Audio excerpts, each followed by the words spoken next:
আকাশ ফুকন কোন হয় আকাশ ফুকন আজি ৰণোজ পেগুক অপমানিত কৰিছে মানে আজি আমাৰ জাতিক অপমানিত কৰিছে আকাশ ফুকন দৰে এটা গুণ্ডা নেতা হয় আকাশ ফুকন বোলা নেতাজনে যোৱাকালি আমাৰ সন্মানীয় শিক্ষামন্ত্ৰী মহোদয় ৰণোজ পেগু ডাঙৰীয়াক আমি তেখেতে আমাৰ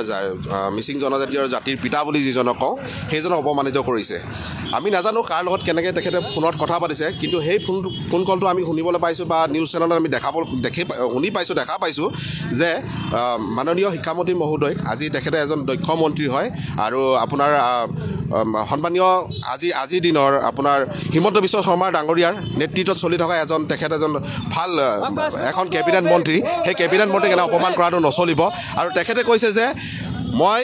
হিমন্ত বিশ্ব শৰ্মাৰ লগত ভাল মই মুখ্যমন্ত্ৰীৰ লগত ভাল আমি শুনিবলৈ পাইছোঁ কল ৰেকৰ্ডিঙত চবৰ লগত ভাল মোক কোনোৱে মই কিন্তু হিমন্তৰ নেতা মই শিক্ষামন্ত্ৰীৰ নেতা নহয় কিন্তু আজি শিক্ষামন্ত্ৰী ৰণোজ পেগু ডাঙৰীয়াই মিচিং জাতিটোক নেতৃত্ব দি আজি আপুনি চাব পাৰে মিচিং অধ্যুষিত অঞ্চলত স্কুল কলেজ নামঘৰ যিমান মুৰংঘৰ যিমান আছে সকলোবোৰ ডেভেলপমেণ্ট হৈছে মুখ্যমন্ত্ৰী হিমন্ত বিশ্ব শৰ্মাৰ নেতৃত্বত আজি চৰকাৰখনে বহুতো ধৰণৰ কাম কৰি আছে ৰণোজ পেগু বহুত ধুনীয়াকৈ কাম কৰি আছে তাৰপিছত এনেকুৱা এজন নেতা ওলাই গুণ্ডাগিৰি কৰি আমাৰ জাতিৰ পিতা বুলি যিজনক কওঁ আমাৰ ৰণোজ পেগু ডাঙৰীয়াক তেখেতক অপমানিত কৰিছে আমি ভাবিছিলোঁ তেখেতক বহুত আগত শুনিও আছিলোঁ বহুত আমিও ভাল পাইছিলোঁ তেখেতক যুৱ নেতা হিচাপে কেতিয়াবা আমিও লগ কৰোঁ তেখেতক ইমান ভাল পাইছিলোঁ কিন্তু তেখেতৰ ভিতৰুৱা স্বৰূপটো যে এনেকুৱা বুলি ভবা নাছিলোঁ মাজে মাজে আমি শুনা পাইছিলোঁ এনেকৈ তেনেকৈ কাৰোবাক উদ্ভণ্ডালি কৰি গুণ্ডাগিৰি কৰি থাকে কিন্তু এতিয়া যেতিয়া আমাৰ গাত লাগিলে আমি দেখা পালোঁ সত্য প্ৰমাণিত হ'ল যিহেতু এতিয়া আমাৰ মিচিং অধ্যুষিত অঞ্চল বা আমাৰ মিচিং মানুহক নেলাগে কাৰণে তেখেতে ৰণোজ পেগু ডাঙৰীয়াক কিমান বেয়াকৈ ক'ব পাৰিছে আৰু আমি তেখেতক আমি প্ৰৱেশ আমি নিষিদ্ধ কৰা হৈছে বৰ্তমান মিচিং অধ্যুষিত অঞ্চলত আকাশ ফুকন দৰে এটা গুণ্ডা নেতা আমাক নেলাগে আৰু এনেকুৱা নেতাৰ আমাৰ তাত প্ৰৱেশ নিষিদ্ধ কৰা হৈছে আজিৰ পৰাই আমাক আকাশ ফুকনক নেলাগে এটা সময়ত আমি বহুত ভাল নেতা বুলি ভাবি আমি বহুত ধৰণৰ সহায় কৰিছিলোঁ আজি সেই নেতাজনে আমাক গুৰ মাৰি পেলাই দিছে আমাৰ অসমৰ দ্বিতীয় বৃহত্তম জাতি মিচিং জনগোষ্ঠীয় জাতিটোক আজি অপমানিত কৰিছে আজি ৰণোজ পেগুক অপমানিত কৰিছে মানে আজি আমাৰ জাতিক অপমানিত কৰিছে তেখেতে ৰাজহুৱাভাৱে ক্ষমা খুজিব লাগিব ক্ষমা খুজিবই লাগিব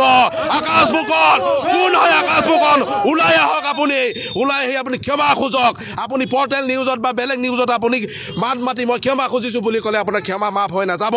আপুনি ৰণোজ পেগু ডাঙৰীয়া আৰু জাতিটোক মিচিং জাতিটোৰ লগত লৈ পেলাই আপুনি ক্ষমা খুজিব লাগিব এডুকেশ্যন মিনিষ্টাৰ তাৰ নাম মোৰ নকবি তই কি কথা মোৰ কথা কি কৈছে মই আপোনাৰ কথা এই জীৱনত আপোনাৰ কথা মই হুলোৱা নাই এইটো কথা মই কোৱা নাই কি কৈছে তই কোৱা নাই তোৰ দম কি কৈছে কচোন একো কোৱা নাই মই কৈছো মোৰ কথা ক'বলৈ হাক দি মই ৰণোজ পেগুৰ নেতা নহয় মোৰ নেতা ৰণোজ পেগু নহয় মোৰ নেতা হিমন্ত বিশ্ব গোবিন্দ ফুফুৰাই লৈ যা মোৰ ঘৰত তই মোক চিনি পোৱা নাই মোৰ চিএমৰ ঘৰুৱা নিচিনা পইচা 10,000 20,000 20,000 কাৰণে লৈ গৈছে সি আহিছিলে নেকি ইলেকশ্যনত ৰণোজ পেগু কৈছে নি এটা কথা ক'ব নোৱাৰে এটা এডুকেশ্যন ডিপাৰ্টমেণ্ট চলাব পৰা নাই মিচিঙৰ জনগোষ্ঠীটোৰ নামত দালালি কৰি লাষ্টত বিজেপি গৈ টিকেটটো পাই জিকি মিনিষ্টাৰ খেলছে কি পঢ়া শুনা দেখাব লাগে মোৰ আগত ডিবেট কৰিবলৈ কৰা তাক মোৰ লগত এতিয়া আকৌ ৰণোজ পেগু পালিগে তই গৈ এইটোৱে কৈছো মই কামটো ডিচেবিলিটি কবি তেতিয়া মোৰ এটা বেনিফিট আছে পাগল নেকি এইটোতো কৈছো মই কামাখ্যা দিছে বুলি কৈছো নহয় মই কামাখ্যা লিখাটো আপুনি নাজানে কি বুলি ক'লি তই ৰণোজ পেগুৰ নামটো তই উলিয়াইছে মই উলিয়াইছিল নি কাগজটো পেণ্ডিং হৈ আছে বুলি কৈছো মই কাগজটো পেণ্ডিং হৈ আছিলে হেল্প কৰিছে বুলি কৈছো তই কামাখ্যা দাক কবি যে কামাখ্যা দা আপোনাৰ কাৰণে মই কামটো পালো ধন্যবাদ আকাশ দাও আঁতৰি দিলে লাষ্টত আকাশ দাই গৈ পীযুষ দাক গৈ কৈছে যে পংকজ খনিক চব ভৱেন গোহালি মতে পালে নহব এইটো কাম গোবিন্দ পেগুৱে পক আকাশ দাই কৈ ওলাই আহি মোলৈ ফোন কৰিছে নিজে মই ফোন কৰিছো তোলে তই মোক পইচা দিব নালাগে 100 টকাও দিব নালাগে তই বেলেগ কামত মোক পইচা দিবি বেলেগ কিবা টেণ্ডাৰ মাৰিবি বেলেগ কাম ওলাব তই মাৰিবি মোক টেণ্ডাৰ দিবি কিন্তু তই এই দলংখনৰ কাৰণে প্ৰথম তোক মই টেণ্ডাৰ মাৰিবলৈ কোৱা মানুহটো মই আপুনি গোটেই কথাটো শুনা নাই আপুনি নিজে ক'ব মোৰ আগত নল'লে এতিয়া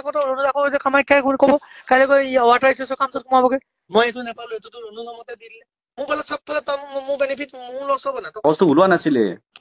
এটাই কৈছো মই ৰামদা সুধি লবি ৰণোজ পেগু বাদ দে দেৰগাঁও সমষ্টিত দুটা মানুহে ৰাইট আছে এতিয়া বিজেপি ফালৰ পৰা এটা হ'ল আমাৰ কামাখ্যা প্ৰসাদ থচা সেইটো 200% শুদ্ধ কথা তেওঁ এজন সাংসদ হয় তেওঁ মোৰ পৰা পইচা 20 লাখ লৈছে 15 লাখ লৈছে সেইটো বেলেগ কথা সেইটো তাৰ মোৰ কথাই কিন্তু সাংবিধানিকভাৱে আজি বিধানৰ সংসদ ভৱনত কোন বহি আছে সিয়ে বহিছে মইতো বহি থকা নাই ন এইটো হয় গতিকে সি যিটো নিয়মত চলিবি